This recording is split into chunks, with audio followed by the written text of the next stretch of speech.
ಈ ರಾಜಕೀಯದಲ್ಲಿ ಜಟಾಪಟಿಗಳು, ಮಾತುಗಳು, ಕಲ್ಲು ತೂರಾಟಗಳು, ಹೊಡೆದಾಟಗಳು ಎಲ್ಲವೂ ಕೂಡ ನಡ್ಕೊಂಡು ಬಂದಿರೋದು. ಅದು ಆಗಬಾರ್ದು ಅನ್ನೋಂಥ ಬಯಸುವಂಥವ್ನು ನಾನು. ರಾಜಕೀಯವಾಗಿರ್ಬೇಕು, ಕೇವಲ ಮಾತಿನ ಮೂಲಕವಾಗಿ ನಡೀಬೇಕು. ಆದರೆ ಒಬ್ಬ ಕಾರ್ಯಕರ್ತ ಸಾವನ್ನಪ್ಪೋ ಮಟ್ಟಕ್ಕೆ ಹೋಯ್ತಲ್ಲ, ನೋವಾಗಲ್ವಾ ಸರ್? ನೋವಾಗಿಲ್ಲ. ಒಬ್ಬ ಅಮಾಯಕ ಯುವಕ, ಕೇವಲ 26 ವರ್ಷ ವಯಸ್ಸು ಕೂಡ ಆಗಿಲ್ಲ ಸರ್. ಇನ್ನು ಜಸ್ಟ್ ಮದುವೆ ಆಗಿದೆ, ತಂದೆ ಕೂಡ ಇಲ್ಲ ಮನೆಯಲ್ಲಿ. ತನ್ನ ಆಧಾರದ ಮೇಲೇ ಇಡೀ ಕುಟುಂಬ ನಡಿಬೇಕಾಗಿರುವಂಥದ್ದು.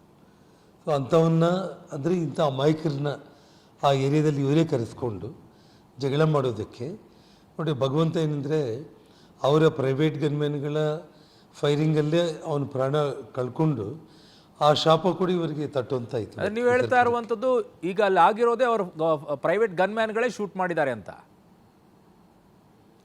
ಖಂಡಿತವಾಗ್ಲೂ ಕೂಡ ನಮ್ಮ ಚಿತ್ರದುರ್ಗ SP ಅವರಲ್ಲಿ ಏನು ಉಸ್ತುವಾರಿ ಇದ್ದಾರೆ, ಪ್ರೈವೇಟ್ ವೆಪನ್ನಿಂದ ಫೈರ್ ಆಗಿರುವಂಥ ಬುಲೆಟಿಂದನೇ ಆ ಹುಡುಗ ಸಾವನ್ನಪ್ಪಿದ್ದಾನೆ ಅಂತೇಳಿ ಈಗಾಗಲೇ ಅವರು ಸ್ಪಷ್ಟೀಕರಣ ಕೊಟ್ಟಿದ್ದಾರೆ. ಇವತ್ತು ಆ ಗನ್ಮ್ಯಾನ್ಗಳು ಕೂಡ ನಮಗೆ ತಿಳಿದಿರೋ ಮೂಲದ ಪ್ರಕಾರ ಎಲ್ಲರೂ ಕೂಡ ತಪ್ಪಿಸ್ಕೊಂಡು ಹೋಗಿದ್ದಾರೆ, ಹುಡುಕಾಟದಲ್ಲಿದ್ದಾರೆ. ಅವ್ರನ್ನ ಅರೆಸ್ಟ್ ಮಾಡಲಿಕ್ಕೆ ಪೊಲೀಸರು ಪ್ರಯತ್ನ ಮಾಡ್ತಾ ಇದ್ದಾರೆ ಅನ್ನೋ ವಿಚಾರ ನಮಗೆ ಗೊತ್ತಿರುವಂಥದ್ದು. SP ಅವರು ಸಸ್ಪೆಂಡ್ ಆಗ್ತಾರೆ ಈ ವಿಚಾರದಲ್ಲಿ. ಒಂದೇ ದಿನ ಆಗಿರುತ್ತೆ ಅವರು ಅಲ್ಲಿಗೆ ಬಂದು ಅಧಿಕಾರ ಸ್ವೀಕರಿಸಿ. ಅರುಣ್ ಅವರು, ಅದಂತೂ ಬಹಳ ವಿಚಿತ್ರ ವಿಚಾರ ಅಂತಂದರೆ, ಈ ರಾಜ್ಯ ಸರ್ಕಾರ SP-ನ ಸಸ್ಪೆಂಡ್ ಮಾಡೋದ್ರ ಮೂಲಕ 5-6 ಗಂಟೆಗಳ ಕಾಲ ಆಗಿಲ್ಲ ಅವರು ಬಂದು ಬಳ್ಳಾರಿಗೆ ಬಂದು ಅವ್ರನ್ನ ಸಸ್ಪೆಂಡ್ ಮಾಡಿ ಕೈ ತೊಳ್ಕೊಳ್ಳೋದಕ್ಕೆ ನೋಡಿದರು. ಯಾವ ನಗರದ DSP ಜವಾಬ್ದಾರಿ ತಗೊಂಡು ಕೆಲಸ ಮಾಡಬೇಕಾಗಿತ್ತು, ಯಾವ ಭರತ್ ರೆಡ್ಡಿ ಅನುಯಾಯಿಗಳನ್ನು ನಮ್ಮ ಮನೆ ತನಕ ಪೊಲೀಸ್ ಎಸ್ಕಾರ್ಟಿಂದ ಬಂದಿರೋಂಥ ವೀಡಿಯೋಗಳನ್ನ ನಾವು ಮೀಡಿಯಾಗೆ ತೋರಿಸಿದ್ವಿ ಮತ್ತು ನೀವು TV-ಗಳಲ್ಲಿ ನಿರಂತರ ತೋರಿಸ್ತಾ ಇದ್ದೀರಿ. ಅವನ್ನ ಸಸ್ಪೆಂಡ್ ಮಾಡಿಲ್ಲ. ಜೊತೆಗೆ ಯಾವ ಯುವಕ ಪ್ರಾಣ ಕಳ್ಕೊಂಡಿದ್ದಾನೋ, ಇವತ್ತು ಇಷ್ಟು ಸರ್ಕಾರ ನೀವು ಇಟ್ಕೊಂಡ್ಬಿಟ್ಟು, ಇಷ್ಟು ವಿಜುವಲ್ಸ್ ಇಟ್ಕೊಂಡ್ಬಿಟ್ಟು, ಗನ್ಗಳು ಓಪನ್ ಆಗಿ ಫೈರ್ ಆಗಿದೆ, ಆ ಅಮಾಯಕ ಜೀವ ಒಂದು ಪ್ರಾಣ ಕಳ್ಕೊಂಡಿದ್ದಾನೆ. ಆ ಪ್ರಾಣ ಕಳ್ಕೊಂಡಿದ್ದವನು ಯಾವ ಬುಲೆಟಿಂದ, ಯಾವ ಗನ್ನಿಂದ ಅಂತೇಳಿ ತಿಳ್ಕೊಳ್ಳೋದಕ್ಕೆ ನಿಜವಾಗ್ಲೂ ಸರ್ಕಾರ ಮನಸ್ಸು ಮಾಡಿದರೆ ಪೊಲೀಸರ ಜೊತೆಯಲ್ಲಿ ಒಂದೇ ಒಂದು ದಿನ ಸಾಕಾಗಿತ್ತು ಅರುಣ್ ಅವರೇ.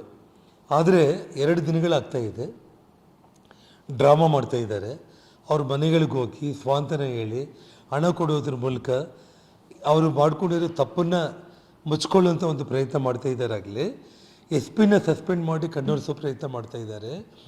DSP ಅವನು ಒನ್ ಸೈಡೆಡ್ DSP, ಅವನು ಪೊಲೀಸ್ ಎಸ್ಕಾರ್ಟ್ ಕೊಟ್ಟಿರೋವನ್ನ ಸೇವ್ ಮಾಡ್ತಾರೆ.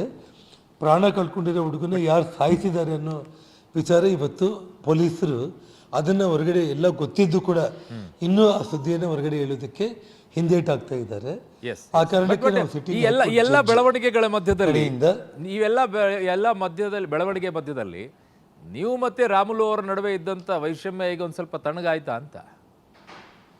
ಯಾವುದೋ ಒಂದು ಘಟನೆಯ ಮೂಲಕವಾಗಿ ಇಬ್ಬರು ಮತ್ತೆ ಜೊತೆ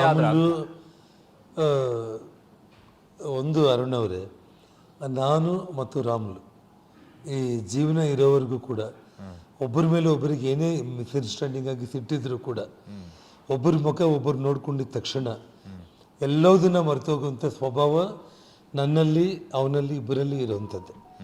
ಹಾಗಾಗಿ ಶ್ರೀರಾಮುಲು ಹಿಂದೆ ಹೇಳಿದಂಗೆ ಅರ್ಧ ಲೋಟ ಬಿಸಿ ನೀರು ಕುಡಿಯೋದ್ರೊಳಗಡೆ ನಮ್ಮ ಸಿಟ್ಟೆಲ್ಲ ತಣ್ಣಗಾಗುತ್ತೆ ಅಂತೇಳಿ, ಕಷ್ಟ ನನಗೆ ಬಂದ್ರೂ ಶ್ರೀರಾಮುಲು ಅವ್ರಿಗೆ ಬಂದರೂ ಕೂಡ ಒಂದು ಕ್ಷಣ ನನ್ನ ಪ್ರಾಣ ಕೊನೆಯದಾಗ ಒಂದು ಕೇಳ್ತೀನಿ, ನೀವೇನಾದರೂ ಸಾವನ್ನಪ್ಪಿದಂಥ ಕಾರ್ಯಕರ್ತನ ಮನೆಗೇನಾದರೂ ಹೋಗ್ತೀರಾ? ನೋಡಿ, ಇವತ್ತು ಆ ಹುಡುಗ ಕಾಂಗ್ರೆಸ್ ಕಾರ್ಯಕರ್ತ ಅಂತ ಗೊತ್ತಾಯ್ತು. ಆ ಹುಡುಗನ ಆತ್ಮಕ್ಕೆ ಶಾಂತಿ ಬಯಸಿ ನಾವು ನಿನ್ನೆ ಪ್ರೆಸ್ ಮೀಟಲ್ಲಿ ತಿಳಿಸಿದ್ದೀವಿ.